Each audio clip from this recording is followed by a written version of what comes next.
ketiga, kelas C ingin mempresentasikan atau mengidentifikasi tentang kerusakan parah yang terjadi pada tumbuhan, baik itu kacang-kacangan,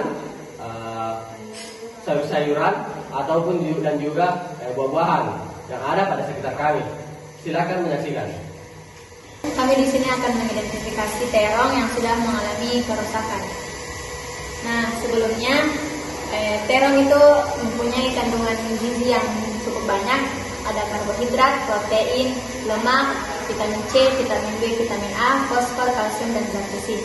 Penyebab terjadinya kerusakan pada buah terong yaitu adanya kerusakan kimia ditandai dengan kebusukan berwarna coklat, lembek, dan berbau. Kerusakan pada bahan pangan terong ini terjadi karena ada kerusakan kimiawi, karena di dalam terong ini terdapat senyawa fenolik yang dapat teroksidasi saat terpapar udara, yang dapat menyebabkan permukaan terong ini menjadi warna coklat. Selain itu, terdapat juga aktivitas enzim polifenol oksidase yang berperan dalam proses pencoklatan pada terong. Adapun cara mencegah kerusakan kimiawi pada terong yaitu ada 5. Yang pertama, simpan pada suhu rendah dapat memperlambat reaksi kimia. Yang kedua, pengemasan yang tepat. Pengemasan yang baik dapat mengurangi paparan udara dan mencegah oksidasi. Yang ketiga, ada penggunaan bahan pengawet alami seperti asam sitrat atau air jeruk nipis dapat menghambat oksidasi.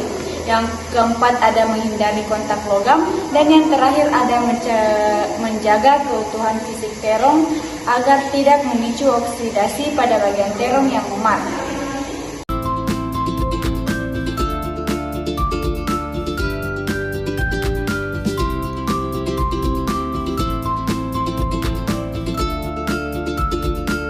Di sini ada sebuah cabai yang rusak akibat serangga, di mana cabai yang rusak akibat serangga itu menunjukkan ciri-ciri yang berupa kulit yang keriput, kulit yang keriput, serta terdapat lubang-lubang kecil, dan juga di permukaannya itu ada sedikit bercak hitam atau coklat. Nah, apabila serangan serangga pada cabai tersebut semakin memburuk, maka dapat menyebabkan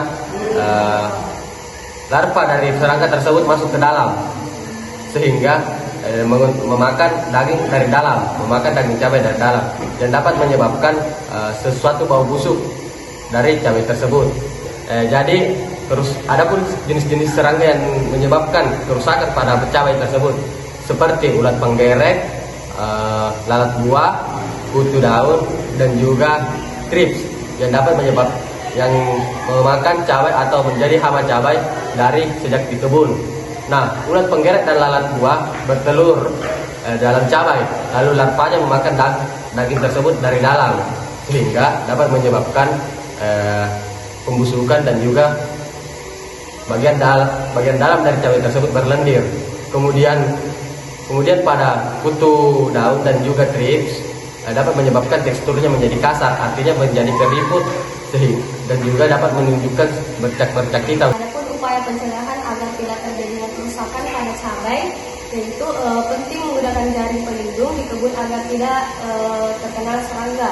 Kemudian panen lebih awal untuk mengurangi resiko serangan hama.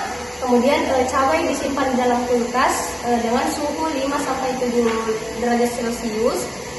Lalu jika cabai itu sudah terinfeksi tapi dengan gejala ringan, cabai masih bisa dibekukan untuk membunuh larva.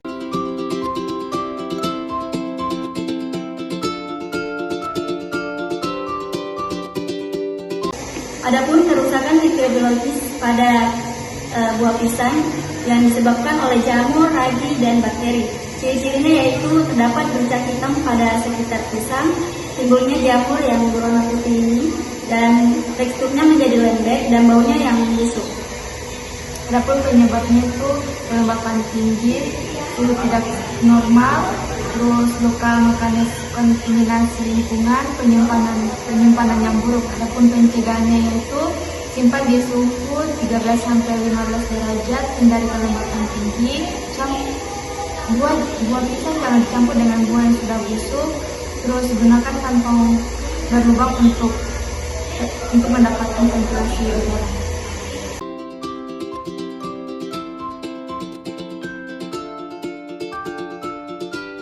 Jadi di sini saya akan menjelaskan pengaruh suhu tinggi kepada kacang panjang. Jadi kacang panjang ini banyak banget manfaatnya seperti vitamin A, vitamin C, dan vitamin K.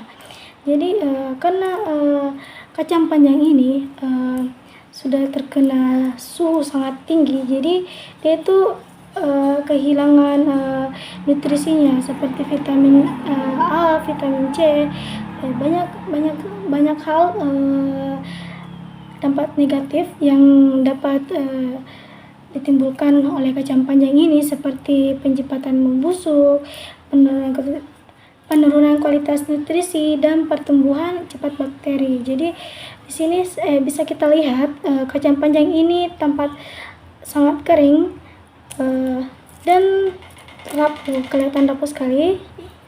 Di sini kacangnya mungkin di dalam ini sudah tidak bisa lagi dikonsumsi karena dalam kacangnya ini sudah sangat mengecil dan tidak mempunyai vitamin apapun di dalamnya.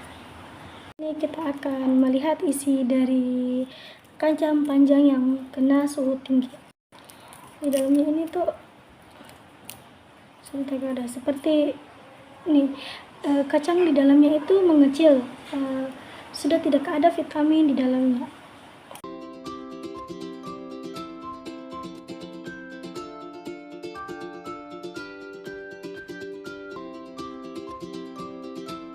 Selanjutnya saya akan menjelaskan kerusakan pangan, yaitu kerusakan fisik.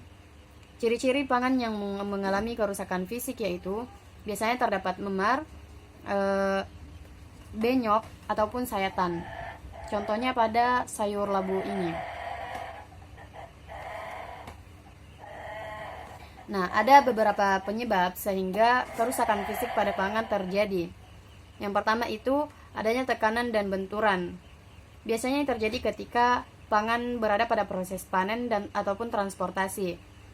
Biasanya orang-orang saat panen akan menumpuk pangan terlalu tinggi sehingga tekanan yang dihasilkan juga terlalu tinggi. Kemudian yang kedua itu suhu yang tidak sesuai. Ketika suhu terlalu tinggi, maka pangan akan kehilangan kadar air dengan cepat sehingga pangan akan kering dan menjadi layu. Kemudian yang ketiga yaitu proses pemotongan dan pengupasan yang tidak benar. Ketika proses ini dilakukan dengan cara yang tidak benar, maka struktur pangan akan rusak sehingga juga akan terjadi kerusakan fisik. Nah, ada beberapa hal yang bisa kita lakukan untuk meminimalisir terjadinya kerusakan fisik pada pangan. Yang pertama, penanganan yang hati-hati, seperti pada saat panen tidak terlalu menumpuk pangan terlalu tinggi untuk menghasilkan tekanan yang rendah. Kemudian proses pemotongan dan pengupasan. Kita bisa menggunakan pisau yang tajam untuk menghindari tekanan yang berlebihan yang dapat merusak struktur organ pada pangan. Kemudian yang ketiga, penyimpanan yang baik. Contohnya menyimpan pangan pada wadah yang tertutup sehingga pangan akan terhindar dari sinar matahari atau suhu tinggi secara langsung ataupun kontaminasi bakteri-bakteri.